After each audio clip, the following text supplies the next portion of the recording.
At 6:05 on the morning of December 30th, 2006, Baghdad carried out Saddam Hussein's execution. Cameras fixed on his final minutes. Beyond their frame, two wives remained in exile. Their fates stayed uncertain. Samira Shahbandar became Saddam Hussein's second wife in 1986. Her marriage connected directly to the two women left outside Iraq after his execution. Before that, she was married to an executive at Iraqi Airways. Saddam Hussein noticed her, and her husband was transferred to a distant post. Saddam then married Samira. The marriage remained secret for years. Samira appeared beside him at events, while Sajida Talfah stayed tied to her older place in the family. The second marriage placed both women inside the same household, but on different terms. Kamal Hana Jajo linked the two marriages. He was Saddam Hussein's personal valet, and he had introduced Samira to Saddam Hussein. In 1995, Uday killed Kamal Hana Jajo during a party. Guests watched the killing. Uday, Sajida Talfah's eldest son, stood at the center of her family. She was Iraq's first lady and mother to 5 children: Uday, Qusay, Ragad, Rana, and Hala. Accounts described Sajida as intelligent and difficult, among the few people able to argue with Saddam Hussein without instant lethal consequences. Her position rested on her children and years beside him. During the 1980s, Samira Shahbandar entered his life. Sajida's position began to weaken. The 5 children and the title of First Lady began with a family marriage in 1963. Sajida Talfah was Saddam Hussein's first wife. She was also his first cousin. Her father, Khairallah Talfah, was Saddam Hussein's uncle and mentor. Both came from Tikrit. Sajida was born there in 1937. She grew up in the same local circle as Saddam Hussein, long before presidential guards and official residences entered their lives. Their marriage joined 2 branches of one family. Blood ties already connected the households. The wedding made those ties closer. Khairallah Talfah stood near Saddam Hussein during his early years. Sajida entered that same family circle as his wife. The marriage gave Saddam Hussein a relative at home whose father had helped guide him. Years later, marble halls in presidential palaces made Tikrit seem distant. But the connection began there, in a city they both knew. Sajida Talfah became the mother of 5 children and Iraq's first lady. Her public position came after the marriage, the children, and the family links already in place.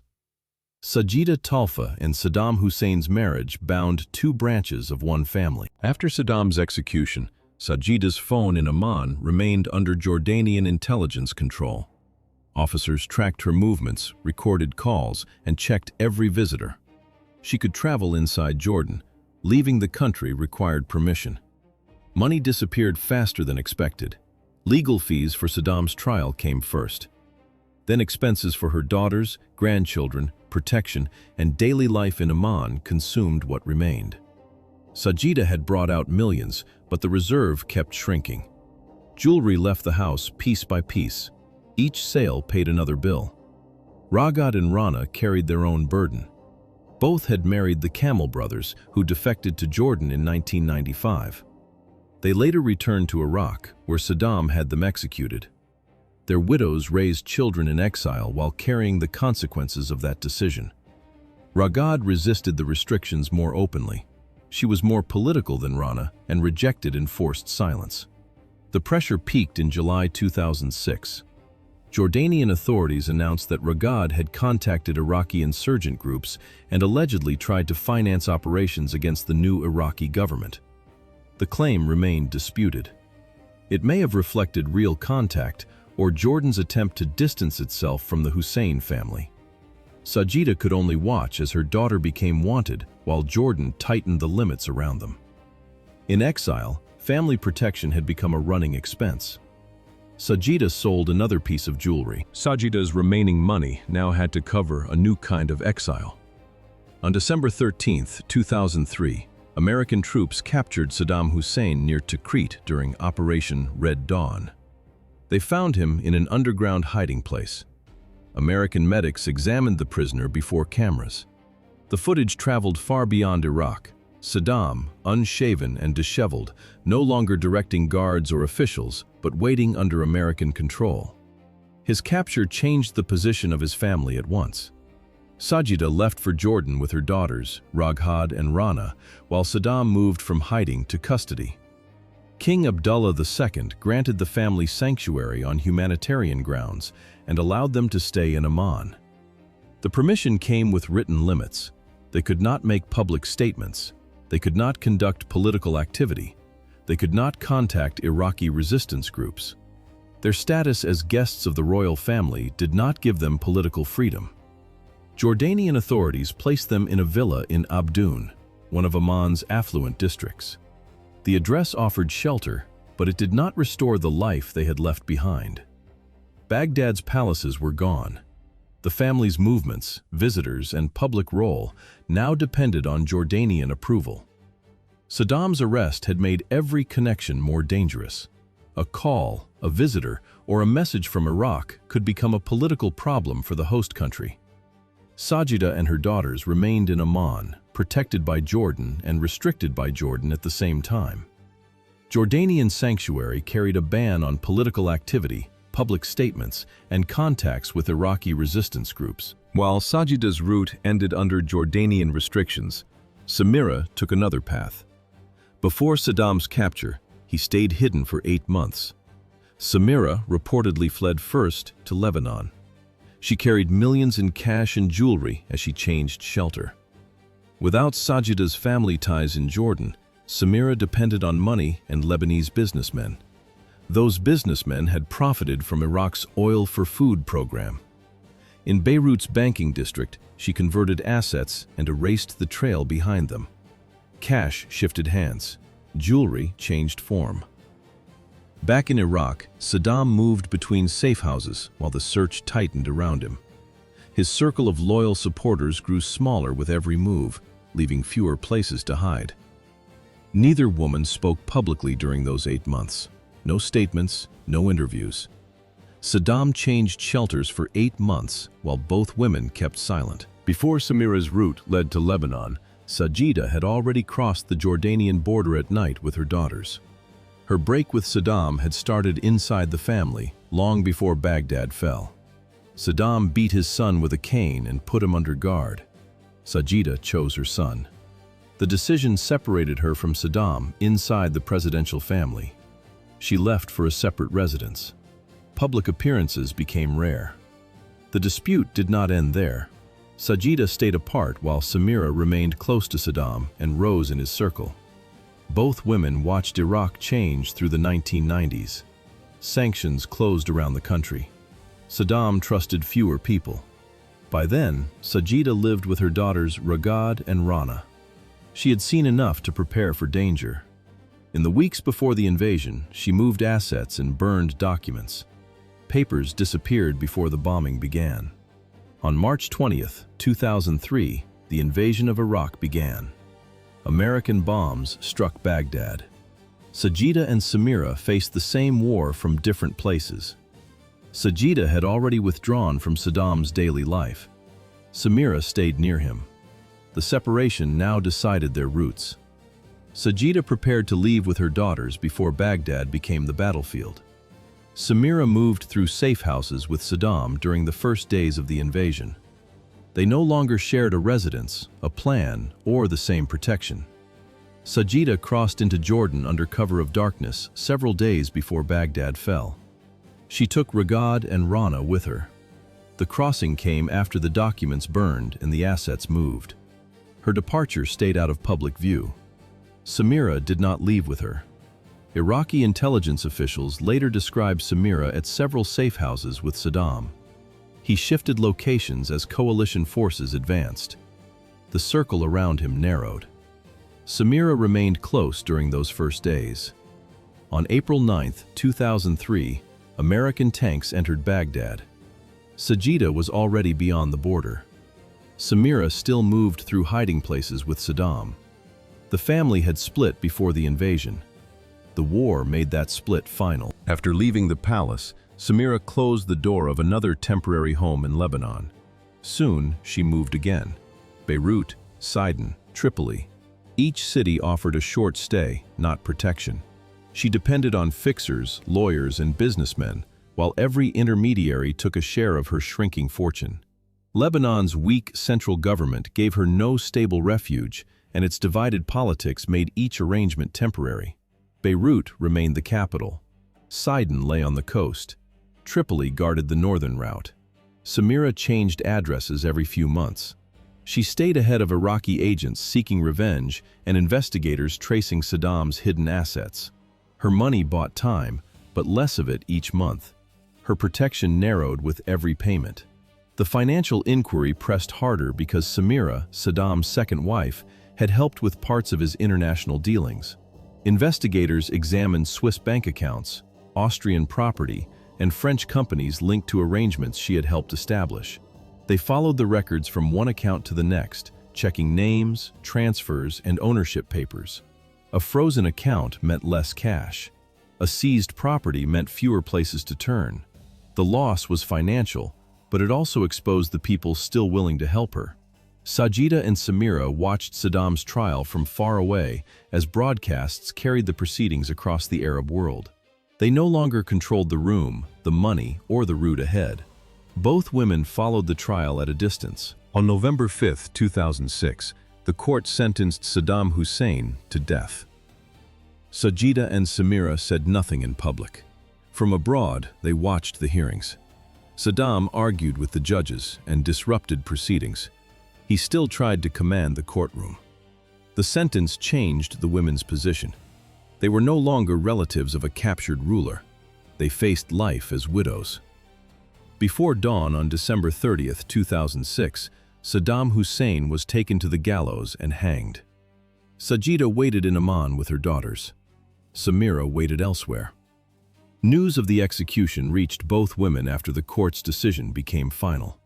Someone filmed the hanging on a mobile phone. The recording left the execution site and spread beyond it. After news of the execution reached Amman, Sajida sat beside her authorities in a villa and said little. She was 69 years old. For hours, she remained silent and murmured prayers. The family received no body. Iraqi authorities buried Saddam quickly and in secret at Al-Auja near Tikrit. No relative attended. Sajida could not take part in the burial. She sent requests through intermediaries and Jordanian channels. Iraqi officials refused each appeal. The burial stayed beyond the family's reach. That refusal changed the immediate crisis. Sajida had lost her husband, then lost any role in his burial. Her daughters stayed with her in Amman as the family's position grew more dangerous. Iraqi authorities barred the family from the burial and rejected Sajida's requests. Sajida's failed burial appeals coincided with a direct threat to Samira's place in Lebanon. Within days of Saddam Hussein's execution, Samira received death threats as Iraqi Shiite groups publicly called for revenge against his family. Lebanese authorities, already uneasy about her presence, made clear that she was no longer welcome. Her time had narrowed to days or weeks. She prepared false documents and left Lebanon by car, avoiding the airport. It was late 2006. Bashar al-Assad's government still accepted former Iraqi Baathists, but its protection could disappear without warning. In Jordan, Iraq formally sought the extradition of every Hussein family member. In Syria, Samira lived under an assumed name, rarely leaving her home, while she waited for the authorities to decide whether they would protect her. For Ravhad and Rana, exile narrowed into paperwork, closed doors, and missing citizenship.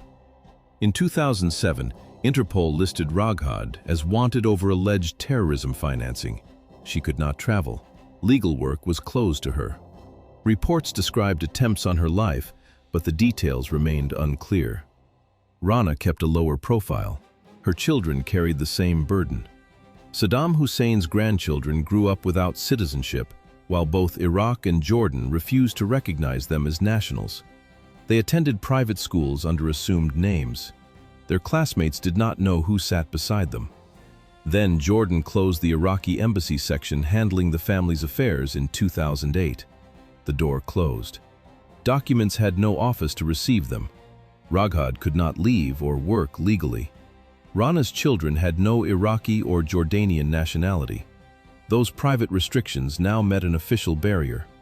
The family lost its channel to Iraq, its property claims, and a place to address unresolved legal questions. The isolation had begun earlier.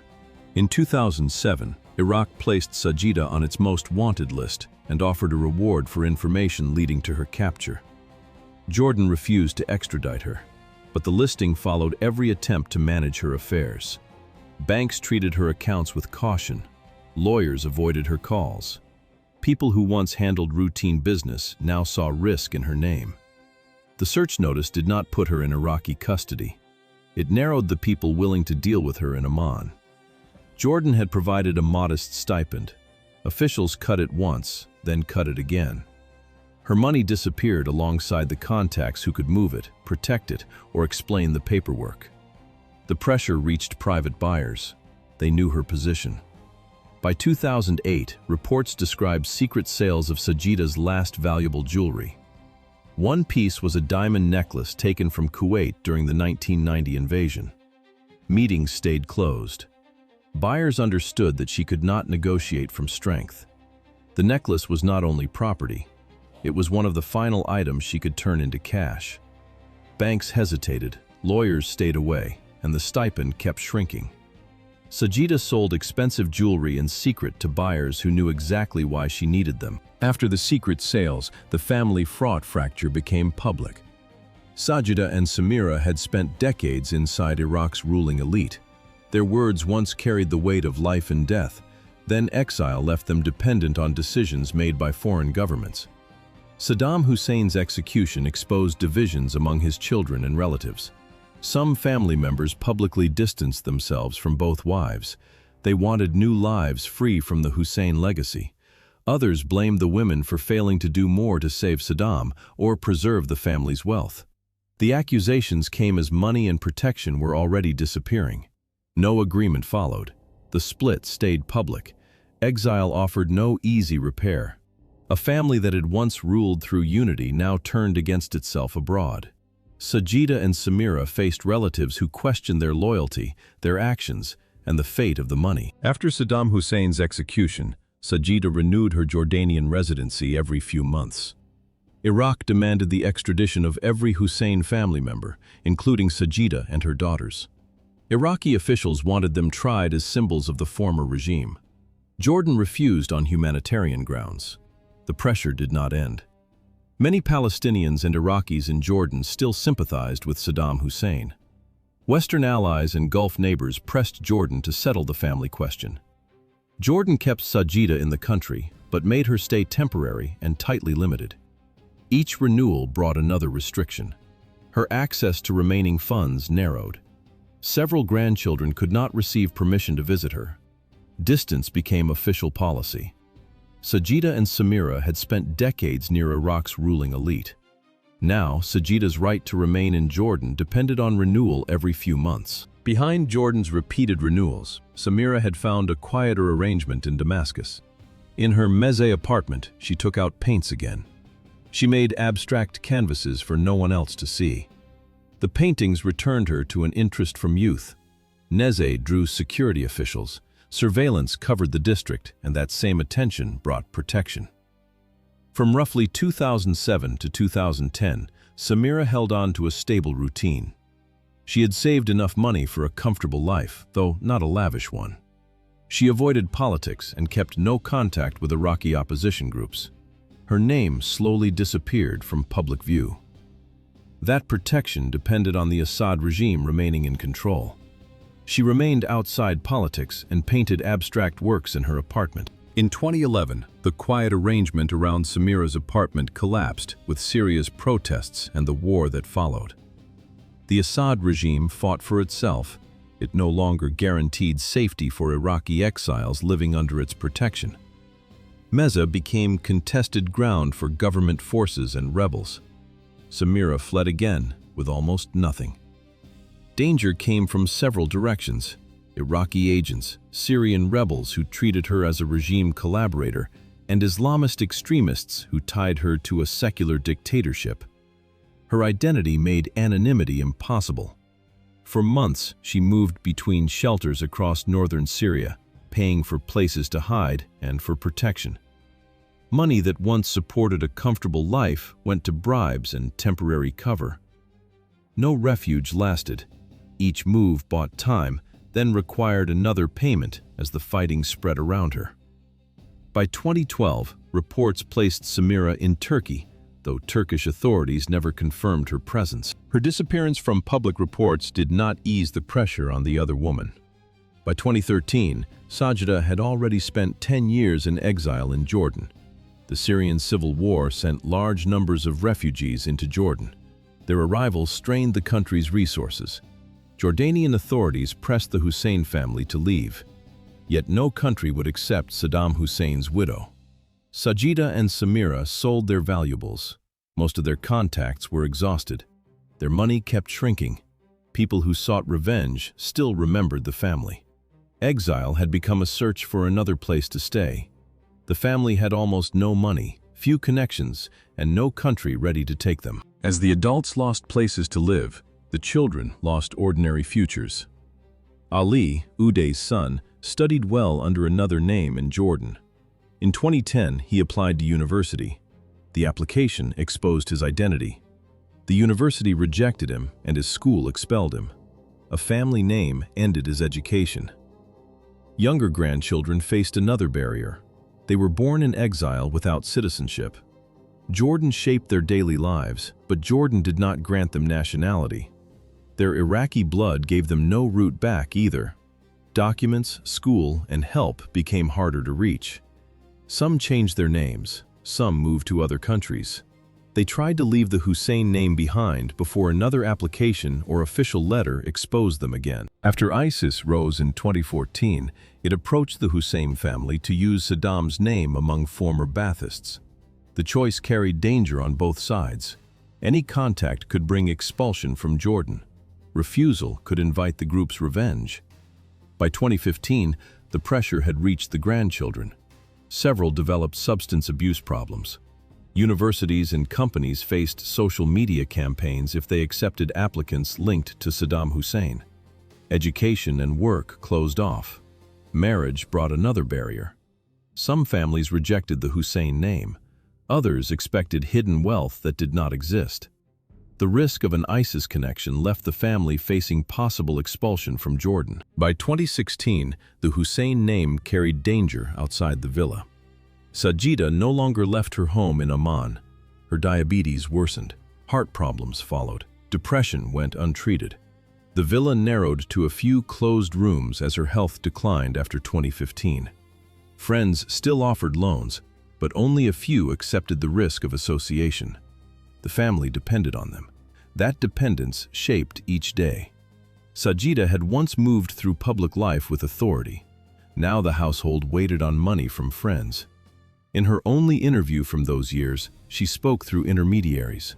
She spoke about her family, duty, and what she called the injustice of her situation. While Sajida remained in Amman, Samira vanished after fleeing Syria.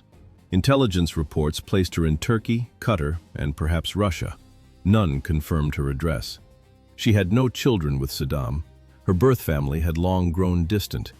Those claiming to see her described gray hair and plain, anonymous clothing. She spoke to no one. She trusted no one. Turkey, Qatar, and Russia remained unconfirmed reports. Rumors of Saddam's hidden money left both women exposed to another danger. Con artists approached them regularly. Treasure hunters followed the same rumors. They expected a hidden fortune. Money had already run out. Both women lived near destitution, yet the myth gave criminals a reason to pursue them. Criminal groups attempted several kidnappings for ransom. Each failed plot kept the threat close, even as their resources were exhausted. By 2020, both women were over 80, and their health was worsening. COVID-19 narrowed Sajida's life in Jordan. Lockdowns restricted the movement she already had. For Samira, whose location remained unconfirmed, travel restrictions made her position even less secure. With Samira's whereabouts still unclear, reports of her death appeared in 2020.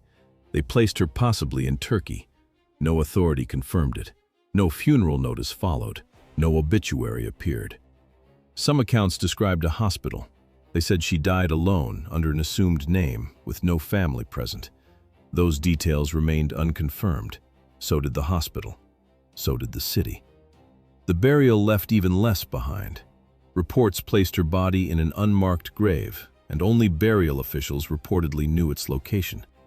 No public record settled the circumstances of her death. The report from 2020 remained without official confirmation. The uncertainty surrounding Samira's death reappeared when reports of Sajida's death emerged in 2021. No government announced it. Iraqi outlets cited family sources, yet their accounts disagreed over dates and the circumstances of her death.